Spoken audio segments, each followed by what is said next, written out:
want to hear what you're thinking. I have yet to give a speech or have a meeting where somebody doesn't ask me the millennial question. What's the millennial question? Apparently, millennials as a generation, which is a group of people who were born approximately 1984 and after, are tough to manage. And they're accused of being entitled and narcissistic and self-interested, unfocused, lazy. But entitled is the big one. And because they confound leadership so much, what's happening is leaders are asking the millennials, what do you want? And millennials are saying, we want to work in a place with purpose, love that. We want to make an impact, whatever that means. We want free food and beanbags. And so somebody articulates some sort of purpose, there's lots of free food and there's beanbags, and yet for some reason, they're still not happy. And that's because they're missing, there's a missing piece. What I've learned is that I can break it down into 4 pieces, right? There are four things, 4 characteristics. One is parenting, the other one is technology, the third is impatience, and the fourth is environment. The generation that we call the millennials, too many of them grew up subject to, not my words, failed parenting strategies, where, for example, they were told that they were special all the time. They were told that they could have anything they want in life, just because they want it, right? They were told, some of them got into honors classes, not because they deserved it, but because their parents complained. And some of them got A's, not because they earned them, but because the teachers didn't want to deal with the parents. Some kids got participation medals. You got a medal for coming in last, right? Which the science we know is pretty clear, which is it devalues the medal and the reward for those who actually work hard. And it actually makes the person who comes in last feel embarrassed because they know they didn't deserve it. So it actually makes them feel worse, right? So you take this group of people and they graduate school and they get a job, and they're thrust into the real world, and in an instant, they find out they're not special, their moms can't get them a promotion, that you get nothing for coming in last, and by the way, you can't just have it because you want it, right? And in an instant, their entire self-image is shattered. And so you have an entire generation that's growing up with lower self-esteem than previous generations. The other problem, to compound it, is we're growing up in a Facebook, Instagram world. In other words, we're good at putting filters on things. We're good at showing people that life is amazing even though I'm depressed, right? And so everybody sounds tough, and everybody sounds like they got it all figured out. And the reality is there's very little toughness, and most people don't have it figured out. And so when the more senior people say, well, what should we do? They sound like, this is what you got to do. And they have no clue, right? So you have an entire generation growing up with lower self-esteem than previous generations, right? Through no fault of their own, right? They were dealt a bad hand, right? Now let's add in technology.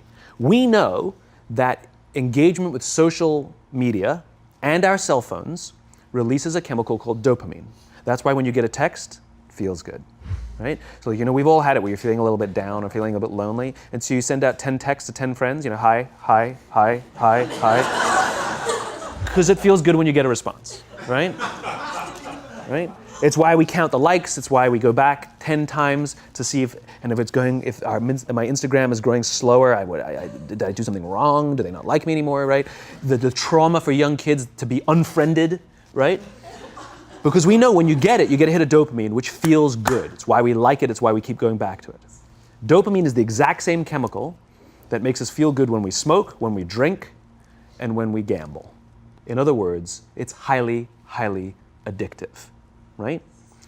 We have age restrictions on smoking, gambling, and alcohol, and we have no age restrictions on social media and cell phones, which is the equivalent of opening up the liquor cabinet and saying to our teenagers, hey, by the way, this adolescence thing, if it gets you down. But that's basically what's happening. Right? That's basically what happened. You have an entire generation that has access to an addictive, numbing chemical called dopamine through social media and cell phones as they're going through the high stress of adolescence. Why is this important? Almost every alcoholic discovered alcohol when they were teenagers. When we're very, very young, the only approval we need is the approval of our parents. And as we go through adolescence, we make this transition where we now need the approval of our peers.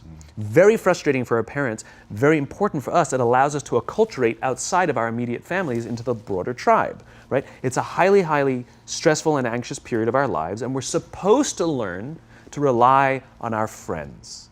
Some people, quite by accident, discover alcohol and numbing effects of dopamine to help them cope with the stresses and anxieties of adolescence. Unfortunately, that becomes hardwired in their brains, and for the rest of their lives, when they suffer significant stress, they will not turn to a person, they will turn to the bottle. Social stress, financial stress, career stress, that's pretty much the primary reasons why an alcoholic drinks, right? What's happening is because we're allowing unfettered access to these dopamine-producing devices and media, basically it's becoming hardwired, and what we're seeing is as they grow older, too many kids don't know how to form deep, meaningful relationships. Their words, not mine. They will admit that many of their friendships are superficial. They will admit that their friends, that they don't count on their friends, they don't rely on their friends, they have fun with their friends, but they also know that their friends will cancel on them if something better comes along. Deep, meaningful relationships are not there because they never practice the skill set, and worse, they don't have the coping mechanisms to deal with stress. So when significant stress starts to show up in their lives, they're not turning to a person, they're turning to a device, they're turning to social media, they're turning to these things which offer temporary relief. We know, the science is clear, we know that people who spend more time on Facebook suffer higher rates of depression than people who spend less time on Facebook, right? These things balanced. Alcohol is not bad, too much alcohol is bad. Gambling is fun, too much gambling is dangerous, right? There's nothing wrong with social media and cell phones. It's the imbalance, right? If you're sitting at dinner with your friends and you're texting somebody who's not there, that's a problem. That's an addiction. If you're sitting in a meeting with people you're supposed to be listening to and speaking, and you put your phone on the table, face up or face down, I don't care, that sends a subconscious message to the room that you're just not that important to me right now, right? That's what happens. And the fact that you cannot put it away is because you are addicted, right? If you wake up and you check your phone before you say good morning to your girlfriend, boyfriend, or spouse, you have an addiction.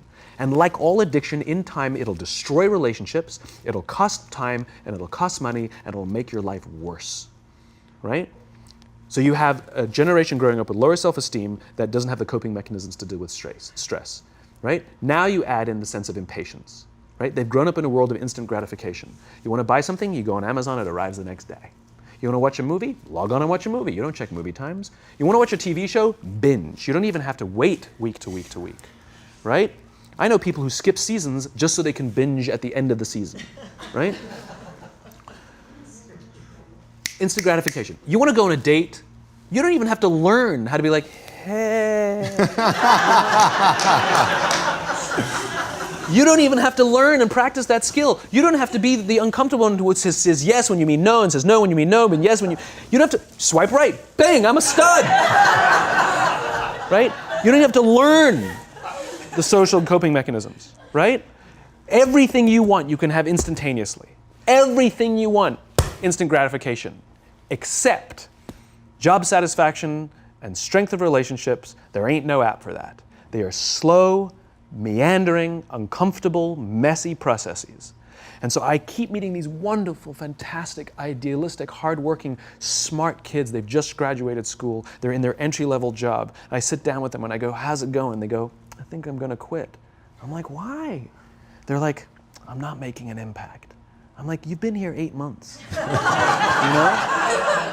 It's as if they're standing at the foot of a mountain and they have this abstract concept called impact that they want to have in the world, which is the summit. What they don't see is the mountain.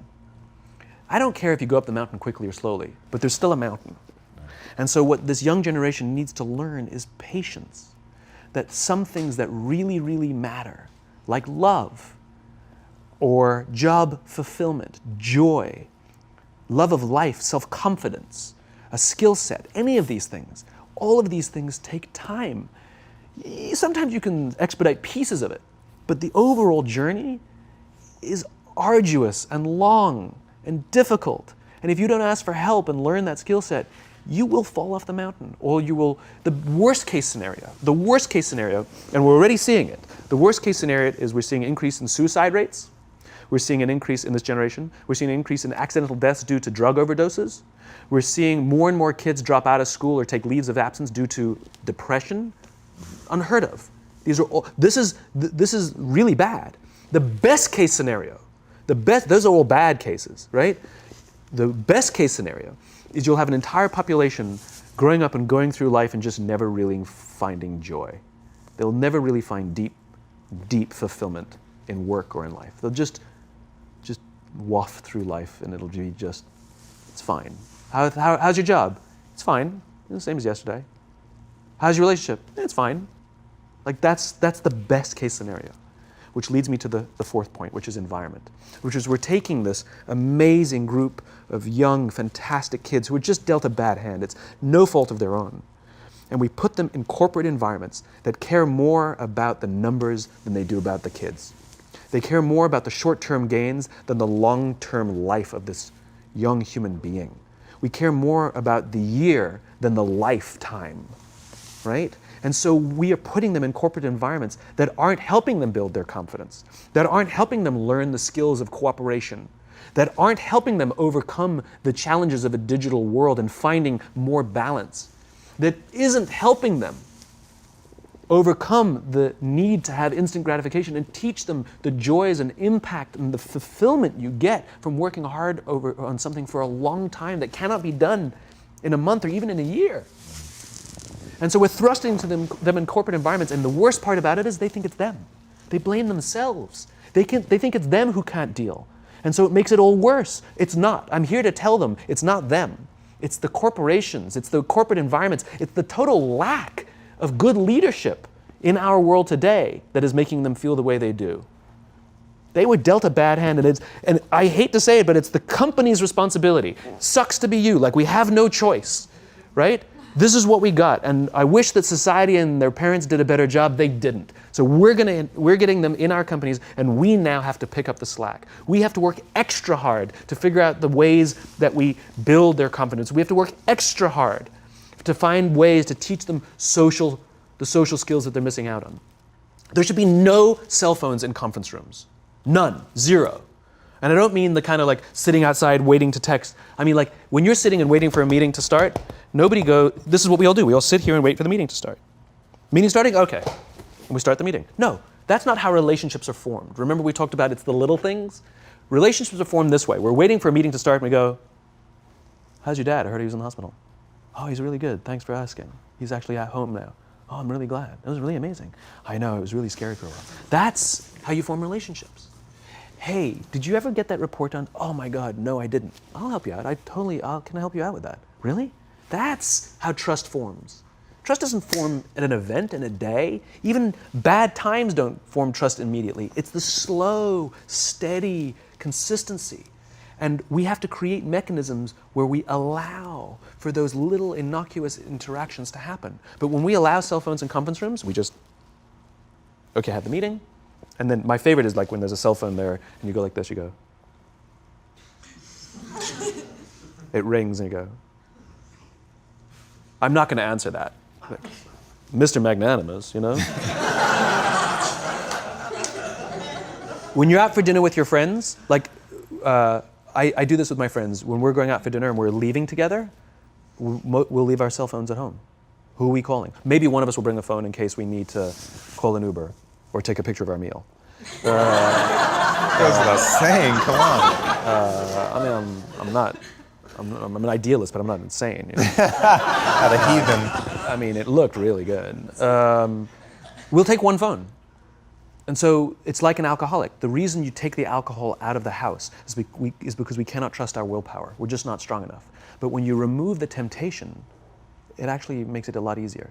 And so when you just say, don't check your phone, people literally will go like this. And somebody will go to the bathroom, and what's the first thing we do? The phone. Because I wouldn't want to look around the restaurant for a minute and a half, you know? But if you don't have the phone, you just kind of enjoy the world. And that's where ideas happen.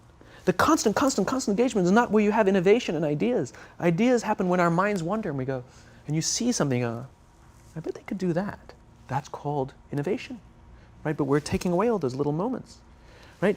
You should not, and none of us should charge our phones by our beds. We should be charging our phones in the living rooms, right? Remove the temptation. You wake up in the middle of the night because you can't sleep, you won't check your phone, which makes it worse. But if it's in the living room, it's relaxed, it's fine. But it's my alarm clock. buy an alarm clock. They cost $8, right? I'll buy you an alarm clock, right? But the point is we now, in industry, whether we like it or not, we don't get a choice. We now have a responsibility to make up the shortfall and to help this amazing, idealistic, fantastic generation build their confidence, learn patience, learn the social skills, find a better balance between life and technology. Because, quite frankly, it's the right thing to do. Simon, thank you so much pleasure. for coming on. My pleasure. Thanks for having me. Thank you for coming. That was incredible. Absolutely amazing. Where can they find you? It's ironic, isn't it? Well, you can find me on social media. When you're not in a meeting. So yeah, I'm in all the usual places. But I will tell you one thing. So I have a new book coming out in September.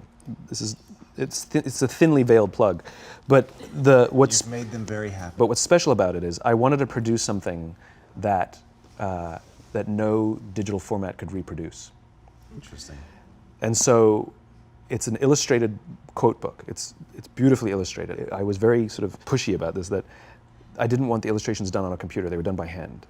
There's a song, Aloe Black, the singer, the Grammy-nominated singer, the book is called Together is Better, and he gave me a song that goes with it. And the music is at the back of the book, and it's actually, the lyrics are in his handwriting. It's actually his handwriting. And here's the best part. The book is scented. We scented it with a custom scent made by this amazing company called 1229, and they designed for me the scent of optimism. All right. So you smell the pages, and they smell like optimism, right? And the thing that I love about this is I can't do that in any ebook format. I wanted to create something that you had to physically engage with, and it's designed to be given as a gift. The first page says to, from, because I wanted it to be given as a gift to someone you want to say thank you for inspiring you, or to give to someone you wanted to inspire. It was designed to promote this physical interaction and engaging with the real world. So I'm really proud of it.